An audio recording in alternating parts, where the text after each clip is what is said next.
Hello दोस्तों, आपका एक बार अमन अकेडमी में फिर से स्वागत है। सब्सक्राइब का बटन दिख रहा होगा आपको लाल कलर का, प्रेस कर दीजिए क्योंकि हम जैसे ही अपलोड करते हैं तो आपका अगर वीडियो मिस हो जाएगा तो आपका बहुत नुकसान होगा। चलिए वीडियो को दोस्तों शुरू करते हैं। हम लोगों ने मेंडल से एक्सेप्शन और सेक्स डिटर्मिनेशन को डिस्कस किया था, जिसको हिंदी बोलते हैं लिंग निर्धारण, और पूर्ण प्रभाविता वगैरह को हम लोगों ने पिछले वीडियो में डिस्कस किया था। दोस्तों आज हम लोग में चर्चा करेंगे जेनेटिक डिसऑर्डर, आनुवंशिक विकार। आनुवंशिक विकार तभी ये संभव होता है जब म्यूटेशन मतलब उत्परिवर्तन होता है। परिवर्तन आप जानते हैं पहले भी कई पीढ़ियों हमारे जनरेशन होती रही है। जब आदिमानव के तरफ उस टाइम भी हम लोग के अंदर उत्परिवर्तन हुए, और उत्परिवर्तन जरूरी नहीं कि ये हमारे लिए लाभदायक हो या फिर हानिकारक हो, ये दोनों ही हो सकते हैं, लेकिन ज़्यादातर हम लोगों के लिए हानिकारक ही साबित हुए हैं।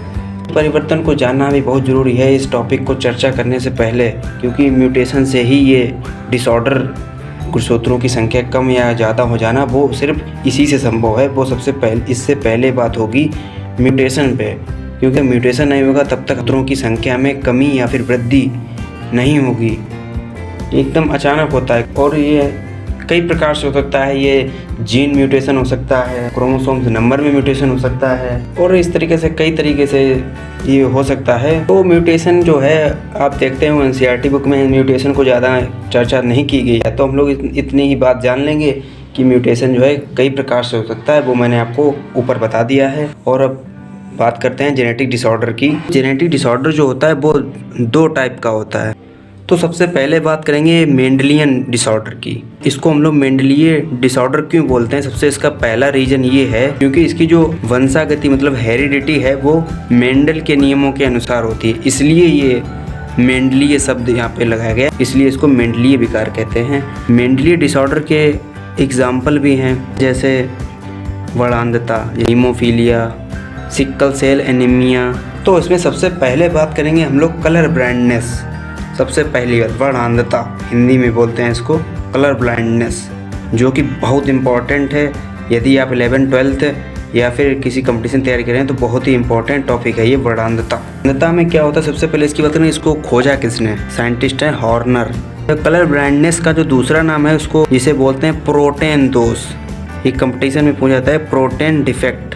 अब बात करेंगे इसके लक्षण क्या हैं। सबसे पहली प्रॉब्लम उसे होती है वो लाल और हरे रंग में अंतर नहीं कर पाता है। तो ऐसे लोगों को लाल हरा अंधापन, ये जो है ग्लोबली रूप से बोलते हैं कलर ब्लाइंडनेस। और इसका जो अप्रभावी जीन है वो हमेशा एक्स क्रोमोसोम पर होता है। अगर व्यक्ति को लाल और हरे रंग में अंतर नहीं कर पा रहा है, मान लीजिए ट्रैफिक में खड़ा है, अगर ग्रीन लाइट जल गई पता चले उसे रेड दिखाई पड़ गई, या फिर रेड जल गई उसको पता चला ग्रीन दिख गई।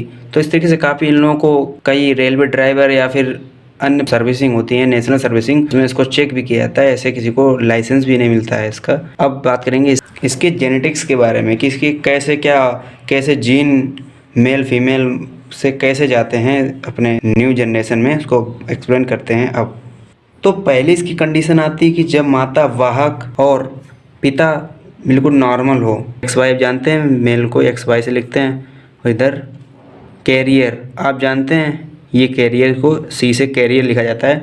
अगर आप जानते हैं जब तक इसमें दोनों पर जीन नहीं होगा तब तक ये फीमेल वो कभी भी रोगी नहीं होगी। अगर मेल के अगर एक भी जीन पर ये कैरियर लग गया तो समझ लो ये मतलब बीमार हो गया है व्यक्ति।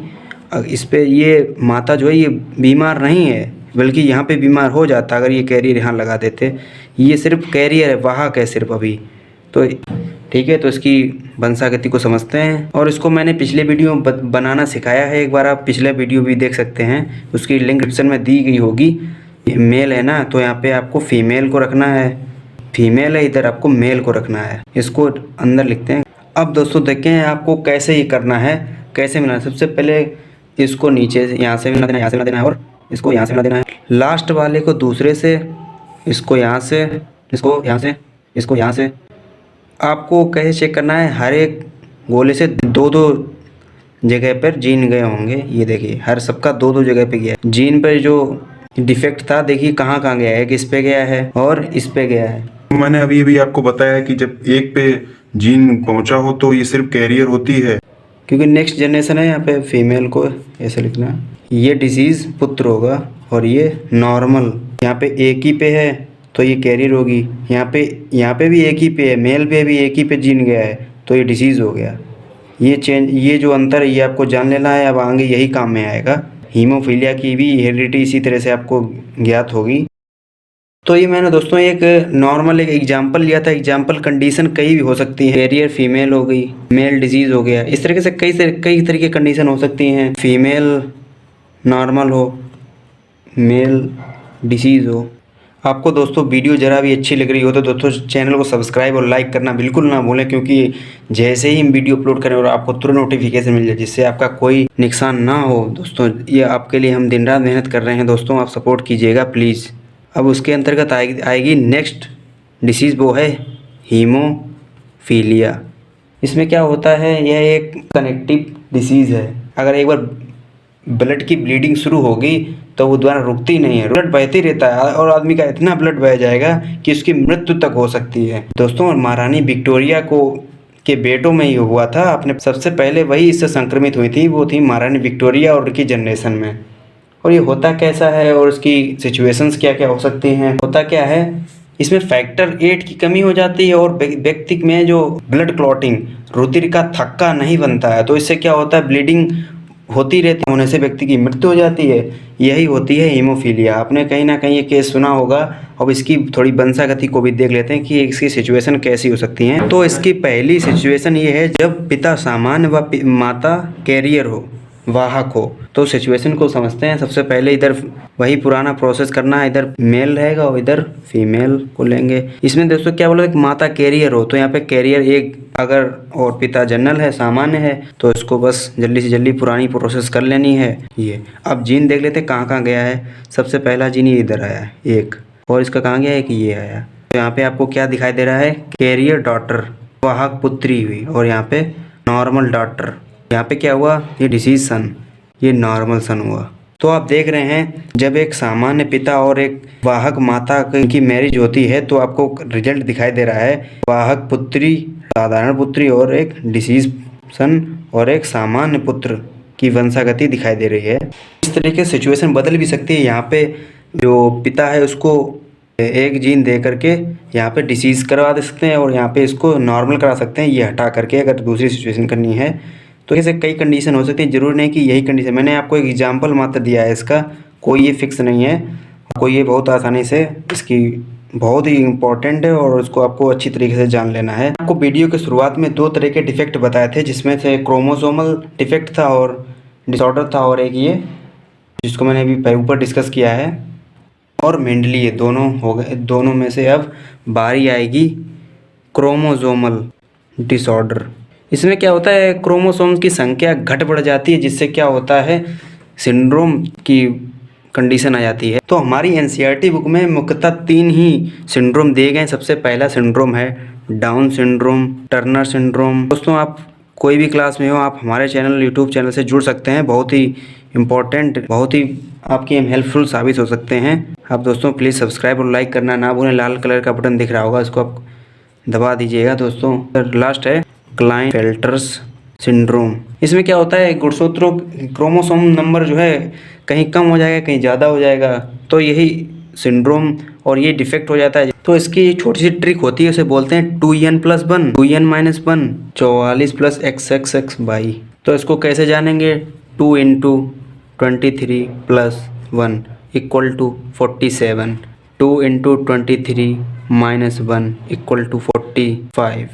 आपको दिख रहा होगा एक क्रोमोसोम इधर बढ़ गया है, इधर एक क्रोमोसोम नंबर घट गया। तो डाउन सिंड्रोम का एक दूसरा नाम भी है, जिसको बोलते हैं मंगोलियन जड़ता।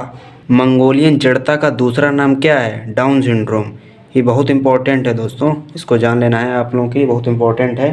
तो ये डिसीज़ होती कैसे है, सिंड्रोम कैसे होता है। यह सिंड्रोम हमारे क्रोमोसोम्स के 21वें जोड़े के गुणसूत्र, मतलब क्रोमोसोम के ट्राइसोमी के कारण होती है। तो मैंने पहले बताया है कि ये क्रोमोसोम नंबर पर आधारित होता है। इसमें क्रोमोसोम्स के जैसे इसमें बता दे रहे हैं 21वें जोड़े पर ट्राइसोमी के कारण हो जाती है, और इसमें क्रोमोसोम नंबर है वो 47 हो जाता है, जिससे इसमें 1 की वृद्धि होती है। इसमें चेहरा जो होता है मंगोल, आपने मंगोल शायद देखे हों लेकिन मैंने तो नहीं देखे हैं।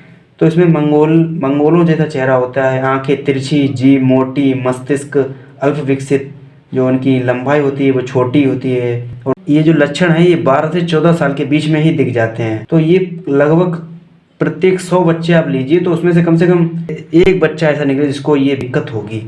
तो इसको डिस्कवर किसने किया था? लैंगडम डाउन, इन्होंने इसको खोजा डाउन सिंड्रोम को। अब बात करेंगे टर्नर सिंड्रोम की। ये डिसऑर्डर जो होता है वो सेक्स क्रोमोसोम एक्स की अनुपस्थिति में होता है। एक्स क्रोमोसोम नहीं होता है यहाँ पे, एक एक्स गायब होता है इसमें, इसलिए ये सिंड्रोम हो जाता है टर्नर सिंड्रोम। इसमें क्या होता है आपको मैंने पहले बता दिया, इसमें क्रोमोसोम की संख्या जो है 45 रह जाती है। तो इसमें क्या होता है, डिसऑर्डर पुरुष होता है वो स्त्री की तरीके दिखता है, और इसमें ना तो इसकी कद लंबा होगा और ना ही इसमें कोई सेक्सुअल पार्ट डेवलप ज़्यादा होंगे। और ये क्या होता है लगभग 5000 प्रत्येक 5000 व्यक्तियों में तब कहीं जाके एक टर्नर सिंड्रोम से पीड़ित। और अब बात करते हैं लास्ट टॉपिक की, क्लाइनफेल्टर सिंड्रोम। कुछ दोस्तों खास नहीं है इसमें, तो आपको क्या जानना है, सेक्स क्रोमोसोम की संख्या 2 के स्थान पे 3 हो जाती है। जैसे आपने देखा हो XX होगा या फिर XY होगा, यहाँ पे 2 हैं। इसमें क्या होता है, इसमें यही अंतर हो जाता है, इसमें 3 सेक्स क्रोमोसोम हो जाएंगे, ये कंडीशन होती है इसमें। और कुछ भी खास नहीं है इसमें, बस इसमें क्रोमोसोम्स की संख्या जो है वो 47 हो जाएगी। जैसा कि इसकी लेकिन संख्या आपको याद रखनी है डाउन सिंड्रोम के ही बराबर होती है। इसमें क्या होता है, इस टाइप के जो लोग होते मेल ही हैं, लेकिन उनके अंदर फीमेल के कैरेक्टर डेवलप हो जाते हैं, बस इतना ही इसमें होता है। चलिए दोस्तों धन्यवाद, और दोस्तों आप हमारे साथ बने रहिए, इसी की तरह आप प्यार और सपोर्ट दिखाते रहिएगा, चैनल को लाइक और सब्सक्राइब करते रहिएगा। हम लोग आपके लिए दिन रात मेहनत कर रहे हैं दोस्तों। ये हमारा नया यूट्यूब चैनल है, please like comment and share.